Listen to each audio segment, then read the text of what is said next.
Movie Recap Tagalog here. Tunghayan natin ngayon, ang family drama film na, Miracles from Heaven. Tara na't panoorin natin. Simulan natin ang pelikula kay Ana, isang batang babae na 10 taong gulang. Sa di pa malamang dahilan ay biglang lumaki ang tiyan niya. Kahit anong pilit ay hindi na magkasya sa kanya ang pinakamaluwag na pantalon niya. Nagtataka ang kanyang inang si Christy, pero hindi niya kailanman naisip na maaaring buntis si Ana. Pinakalma niya ito at nagsabing kabag lang iyon na kayang pagalingin ng gamot. Isang gabi, nagsimulang magsuka si Ana sa banyo na parang sintomas ng morning sickness. Nataranta si Christy habang marahang hinahaplos ang likod ni Ana. Agad namang nagdala ng tuwalya ang kanyang amang si Kevin at napagdesisyonan nilang dalhin si Ana sa ospital pagkagising kinabukasan. Di makatulog si Christy dahil sa nangyayari sa kanyang anak.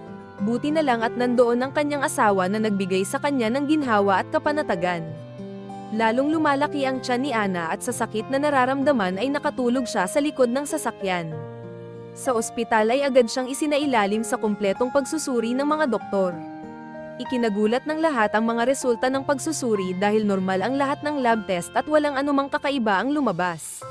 Nataranta si Christy at ipinaalam sa doktor na ang anak niya ay laging dumadaing sa sakit, ilang linggo nang sumusuka, at sobrang laki na ng tiyan. Napatanong siya na paano magiging normal ang sitwasyong iyon.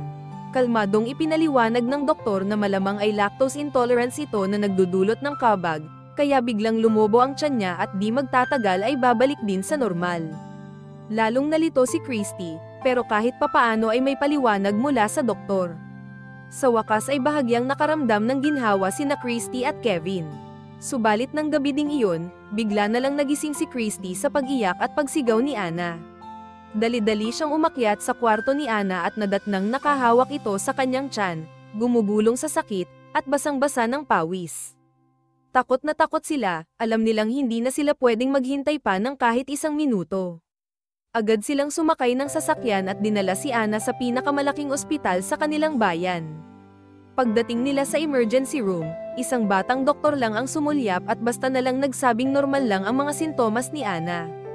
Ang nararamdaman ng bata ay karaniwang acid reflux lang pagkatapos kumain.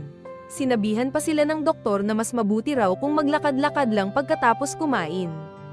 Tapos ay tumalikod na ito at umalis. Hinabol ng mag-asawa ang doktor sa hallway habang nagmamakaawa na muling suriin si Ana.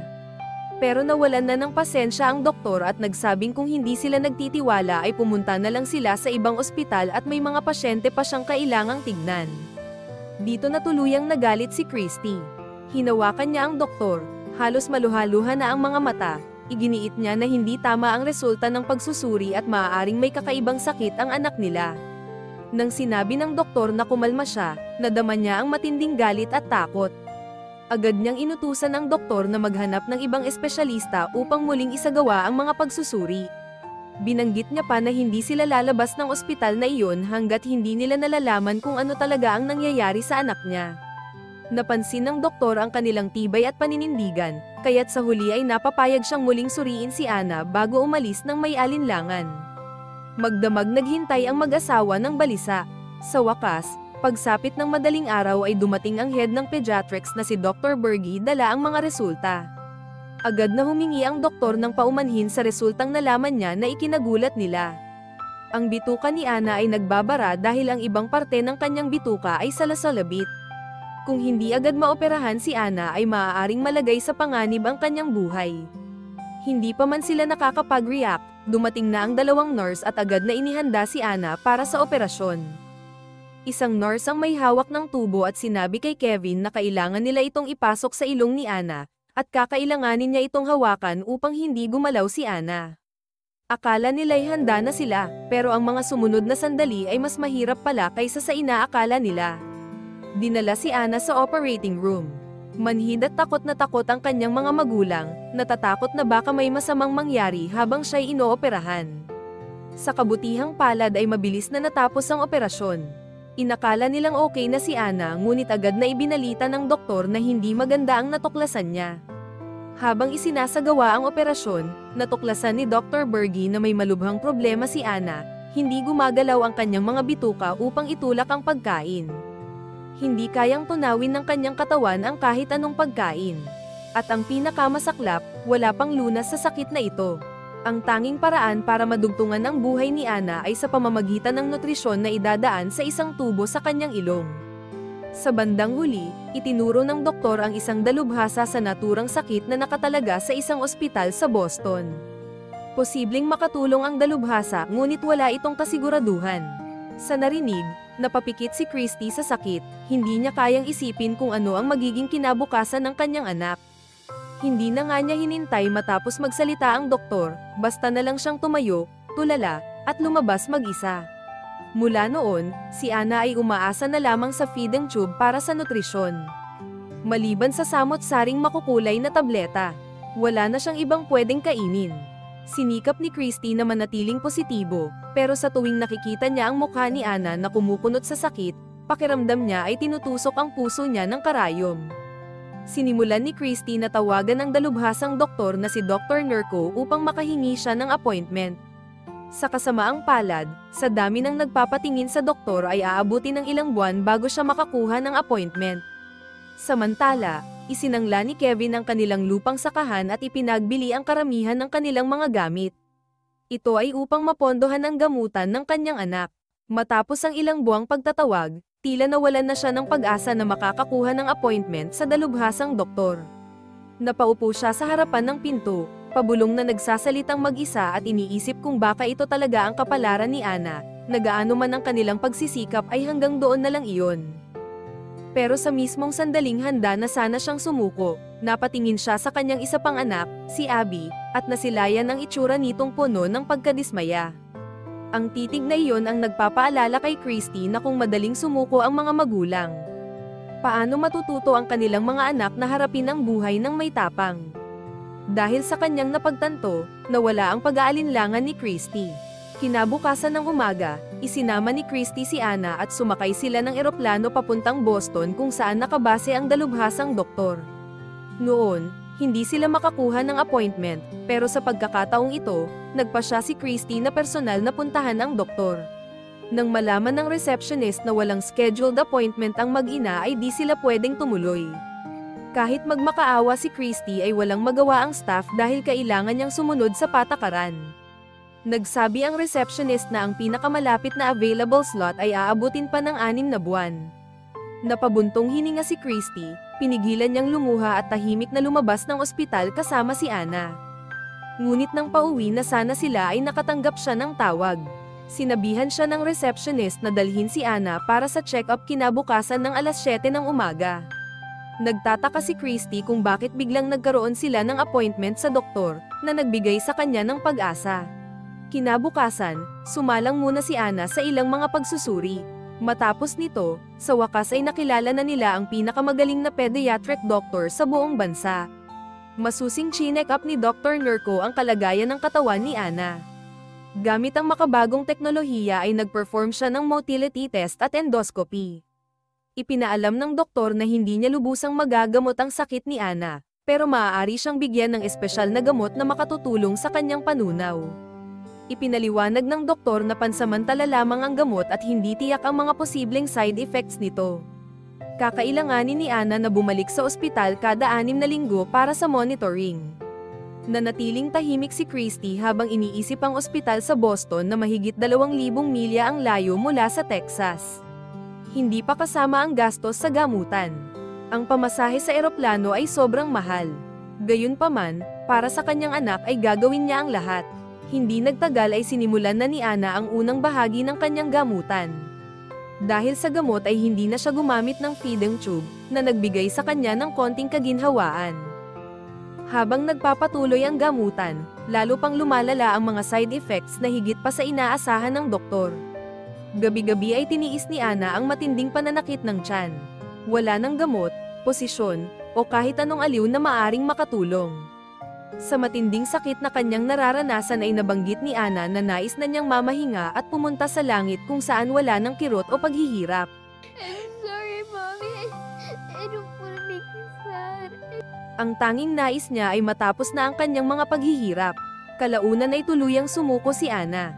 Hindi na siya kumakain, tumatanggi ng maligo, at ayaw nang makipagtulungan sa kahit anong gamutan.